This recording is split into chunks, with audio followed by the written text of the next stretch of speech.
man's in bad shape after police say he was hit by a lift vehicle while riding a scooter in downtown Austin. Yeah, it happened near the intersection of 6th Street and the southbound I-35 frontage road overnight. It was last night, completely dark outside. Detectives say the scooter rider was coming the wrong way against traffic. At first, we were told he was riding the scooter northbound along the frontage road, but highway enforcement told our Jacqueline Powell that he could have actually been coming the wrong way off of an on-ramp, meaning he'd been up on I-35. Detectives haven't been able to determine which of those options was happening yet, but they don't think that the driver of the car ever even saw him.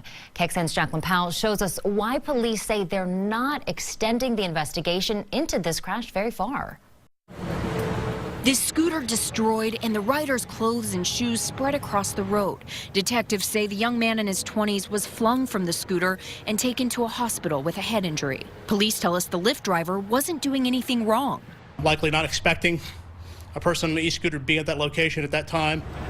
The driver and the Lyft customer inside stayed to answer questions, and police say alcohol wasn't a factor on their end. It's unclear whether the scooter rider had been drinking before heading against traffic.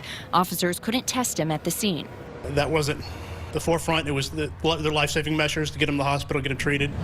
They could subpoena some blood from the hospital later on, but APD says because the scooter rider was the only person hurt and they say he was the one in the wrong, this isn't a criminal investigation where detectives would scour surveillance footage or look to press charges. If the investigation were such, maybe where his actions had caused the death or injury of somebody else, then maybe a much more extensive investigation. As detectives hope the man pulls through, they say this should be a warning. You're so much more vulnerable outside of a car. And police say the scooter rider was still in the ICU as of this morning.